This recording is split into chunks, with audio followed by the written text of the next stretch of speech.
최근 소파 금리가 5.4%를 찍었습니다. 보시면 EFFR이죠. 연방 실효 금리보다 지금 들썩들썩이면서 높아진 것을 보실 수가 있는데, 오늘은 이 부분에 대해서 어떻게 이해하면 좋을지 살펴보도록 하겠습니다. 그리고 단기거래 시장의 기본 개념에 대한 영상을 며칠 전 올린 게 있으니까요. 먼저 보시는 걸 추천드립니다.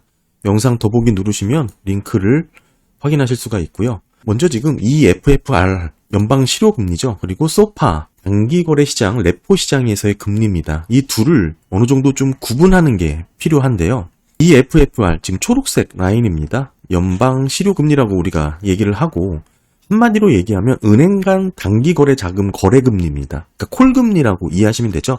은행하고 거래를 할 때 지급준비금이 넉넉한 은행이 부족한 은행에게 신용으로 돈을 빌려주는 그런 금리라고 보시면 돼요. 그러니까 우리나라는 콜금리라고 해서 은행을 포함해서 비은행도 참여를 하는데, 미국 같은 경우는 빌리는 건 은행만 가능합니다. 상업은행, 신용조합 등등의 그런 은행 시스템만 가능하고, 다만 빌려주는 거는 은행을 포함한 조금 더 넓은 기관까지 포함이 돼요.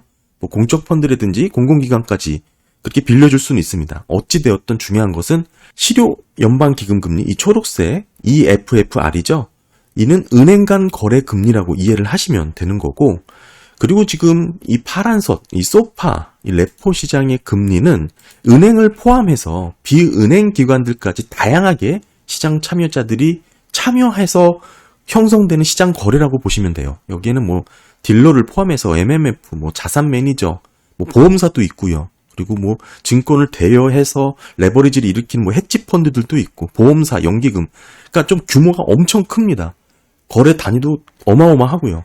다양한 플레이어들이 있는 게 이 소파 단기거래 시장이다. 그러니까 정리해서 말씀을 드리면 모두 오버나잇 하루짜리 단기거래 자금 시장이지만, EFFR, 그러니까 실효 연방 기금 금리는 은행 간 거래할 수 있는 그런 금리고, 사실상 어찌 보면 진짜 유동성을 체크할 수 있는 그런 지표가 되겠죠.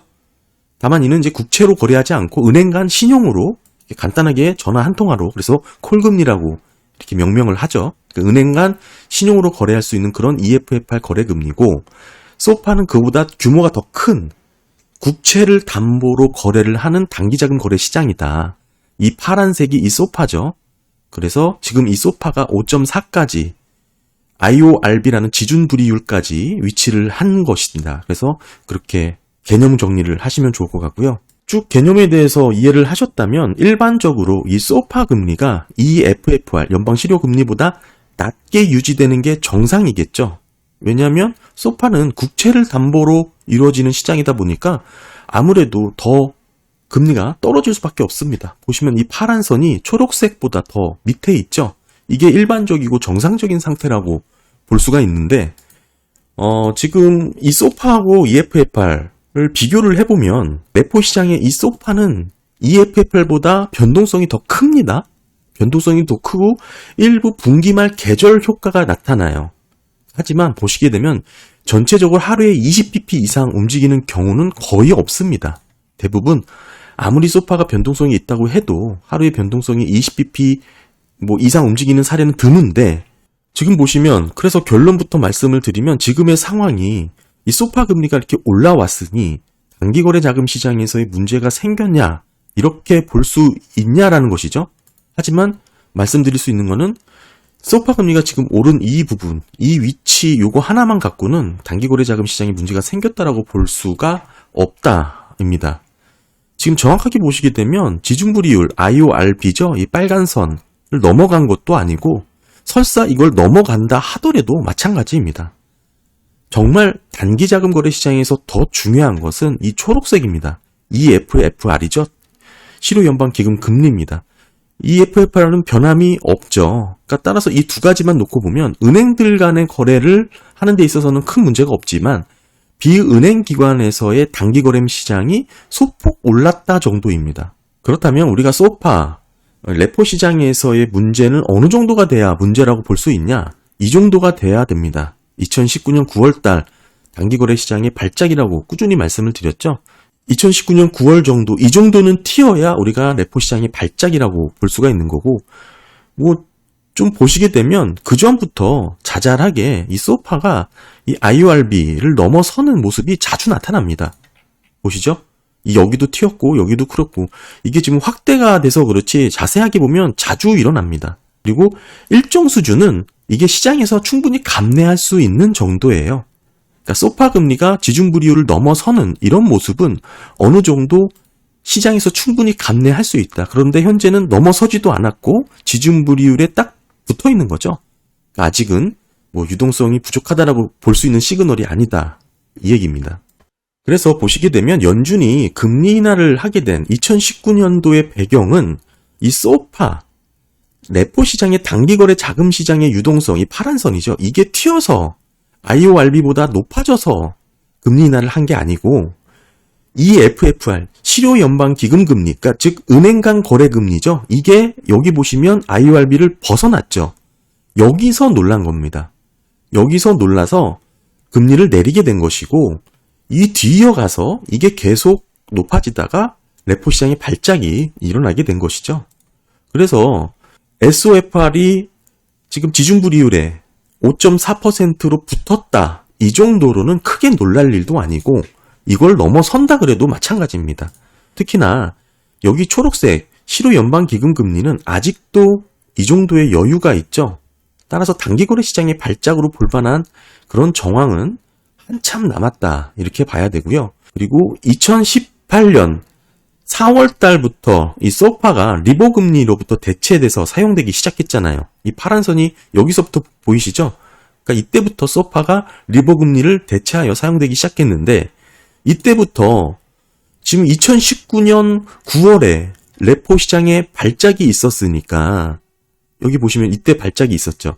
그러니까 이때서부터 2019년 9월까지 이 소파 금리는 지중불이율을 자주 넘어섰습니다. 뭐 여기 보시면 여기도 있고 여기도 있고 여기도 있고 여기도 있고 여기도 있고 여기도 있고 자주 넘어섰죠.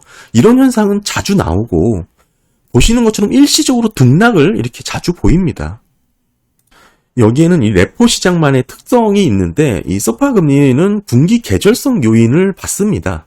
뭐 그렇다고 해서 지금 뭐 그 요인이 100% 그 요인만에 의한 것이다 이렇게 설명을 드릴 수는 없죠. 왜냐하면 몇 년 전부터 계절성 요인은 매번 반복되는 현상인데 과거 분기 계절 때마다 동일하게 나타났냐? 그건 아니거든요. 따라서 어느 정도 계절성 요인이 있는 건 맞지만 지금의 이렇게 금리 상승이 뭐 100% 지금 계절적인 요인으로만 올랐냐? 그건 아니라는 뜻입니다. 어느 정도 단기거래 시장에서의 지금 뭐 부담까지도 아니고요. 그 어느 정도 뭐 시작됐다라고도 볼 수 있지만 이게 계절성 요인하고 겹치면서 조금 높아진 모습 뭐 이렇게 해석을 해야 되는 것 같고 뭐 누누이 말씀드리면 이거는 아직 큰 문제도 아니고 이 넘어서도 또 문제도 아닙니다. 그 정도의 변동성 언제를 얼마든지 있다고 아까 말씀을 꾸준히 드렸죠. 앞으로도 이 소파 금리가 지중불이율 IORB를 넘어서서 뭐 이런 모습이 나타날 수도 있고 다만 이렇게 오랫동안 튀는 모습이 유지되거나 자주 이런 모습이 나타난다면 결국 은행 간 거래 금리까지 넘어가게 될 수 있는 위험도가 높아진다라는 것이죠. 따라서 비은행 간 단기 거래 시장, 즉 소파 금리가 이렇게 튀는 것은 문제가 아니지만 은행 간 거래 금리, 실효연방 기금 금리로 확산되는 것을 좀 지켜봐야 된다. 이 얘기를 드리는 겁니다. 뭐 그렇다고 해서 지금 소파 금리가 지중불이율에 근접했다고 해서 이걸 비은행 간 거래 금리에서의 유동성 문제로 봐야 되냐? 그것도 아니라고 말씀을 드렸죠. 훨씬 더 넘어서서 오랫동안 이렇게 높아지는 부분이 많이 나타난다. 말씀을 드렸습니다.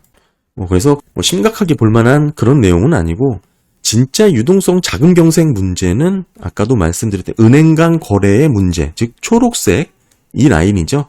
초록색 라인이 지중불이율을 넘어서는지 이게 중요한데 지금은 아직 지중불이율 상단에 위치하지도 않았다. 이 얘기를 좀 강조해서 드리고요. 결국 소파 금리가 불안해져서 단기거래 금리가 이렇게 높아지게 되고 튀게 되면 결국 이 FFR 연방실효금리가 높아지는지 상승할 요인으로 번지게 되는지가 관건입니다. 쭉 보시게 되면 모든 연준의 금융 시스템은 은행에 맞춰져 있습니다. 은행 시스템의 안정성을 유지하는 데 맞춰져 있어요. 비은행 기관의 문제는 신경 쓰긴 하지만 은행보다는 그렇게 크게 신경 쓰진 않습니다. 따라서 EFFR 연방 실효 금리가 지준불이율 넘어서느냐 이것을 되게 여기죠. 이것을 되게 의미 있게 살펴봐야 되고 이때가 되어야 유동성 위기, 자금 경색의 시작으로 볼 수가 있는 겁니다. 그런데 아직 보시게 되면 여유가 있다고 말씀드렸죠. 쭉 보시면 IORB를 넘어서지도 않았죠. 연방 실효금리 이 초록선이 넘어서지도 않았고 더 중요한 건 이 실효 연방 기금 금리가 이 상단까지 위치하지도 않았습니다. 이만큼의 여유가 있다고 말씀을 드렸죠. 지금 대체적으로 유동성 문제가 일어나기 시작하면 이런 그림이 나타납니다. 이 초록색 실효 연방 금리가 아까 지준불이율보다 여유가 있었죠. 여유가 있었습니다. 그런데 여기 보시면 점차 높아지면서 달라붙죠.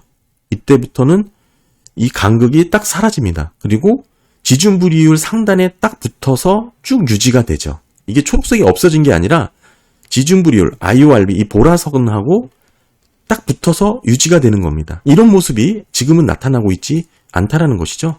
아직까지는 이 초록색과 지준불이율과의 차이가 이 정도 갭이 있다. 따라서 이 간극이 좁아지는 이런 모습이 나타나지 않는다면 아직 경고 시그널로 보지 않아도 될 만한 여유가 있다라고 봐야 됩니다. 보신 것도 2018년 10월 22일 정도가 나와서야 이렇게 바짝 붙어버리는 현상이 나타났습니다. 그리고 이때서부터도 자금시장에 문제가 생기기 시작했다라고 볼 수 있는 상황이 만들어진 것이고요. 그러다가 언제 상단을 뚫었냐? 이때입니다. 19년 3월 20일 날 이렇게 상단을 뚫어버리게 되죠. 그러니까 대략 6개월 정도의 시간을 갖고 지준불이율 위로 튀는 현상이 이렇게 나타난 것이고요. 보시면 지준불이율에 바짝 붙어서 이게 6개월 지난 다음에 이를 상단을 뚫어버린 현상이 나타났다. 뭐 이 얘기죠. 뭐 시기가 중요한 게 아니고 아직은 이 여기까지 붙지도 않았고 지금 이 정도 여유를 갖고 움직이는 상황이니 여기서 이 파란 선, 소파 금리가 이 정도 위치에 왔다고 해서 또는 더 넘어섰다고 해서도 이 부분을 글쎄요 지금 이 부분도 마찬가지죠. 이 부분도 마찬가지죠. 뭐 단기거래 시장의 유동성 충격 시그널이냐 해석할 수 없다라는 뜻입니다. 소파 금리는 이런 변동성을 갖고 움직인다. 그래서 말씀을 드렸고 정작 중요한 것은 연방 실효 금리가 이 IORB 지준불이율을 뚫고 넘어서는 그 시점이 어찌 보면 단기 자금 시장의 심각한 시그널로 해석될 수 있는 그런 포인트다라고 말씀을 드릴 수 있습니다. 그런 모습이 나와야 연준의 본격적인 그런 움직임을 기대할 수가 있을 거고요. 이런 모습이죠. 여기서 실효연방기금 금리가 지준불이율을 뚫고 올라가면 그때서야 연준이 기준금리를 내리는 그런 모습 이렇게 나타납니다. 정리를 해서 말씀을 드리면 여전히 실효연방기금 금리는 이 초록색입니다. 상단에 위치를 하지도 않았죠. 여유가 있고요. 그리고 소파금리도 지금에 와서야 지준불이율과 같아졌습니다. 넘어서지도 않았고요. 이 넘어서도 큰 문제가 아니라고 말씀을 드렸는데 넘어선 것도 아니고 같아졌습니다. 소파금리는 변동성을 갖고 있다고 말씀을 드렸죠. 지준불이율을 상회하는 일이 자주 일어났습니다. 보시면 자주 일어나죠. 네, 여기도 마찬가지고 다 자주 일어났습니다. 그리고 지금의 소파금리 상승 따라서 큰 의미가 없다. 이렇게 해석을 해야 되고요. 뭐 물론 앞으로 더 튀거나 오랫동안 유지하거나 그런 흐름이 지속적으로 나온다면 이 소파가 연방 실효금리죠. EFFR로 넘어가는 그런 흐름이 확산될까 우려는 할 수 있겠죠. 근데 지금 보시게 되면 소파와 연방 실효금리의 스프레드입니다. 마이너스권에 있을 때는 뭐 안정적이라고 볼 수가 있는 부분이고 지금 와서 이렇게 두 번 튀는 모습이 나온 거고요. 뭐 이런 플러스권으로 진입한 이런 모습이 지금 초입이다 이렇게 볼 수도 있겠지만 지금 단계에서 단기 자금 시장의 유동성 붕괴 충격으로 해석될 그런 시그널은 아니고 아직은 단기 거래 시장 유동성 경색의 시그널은 나오고 있지 않은 것으로 봐야 됩니다. 네, 감사합니다.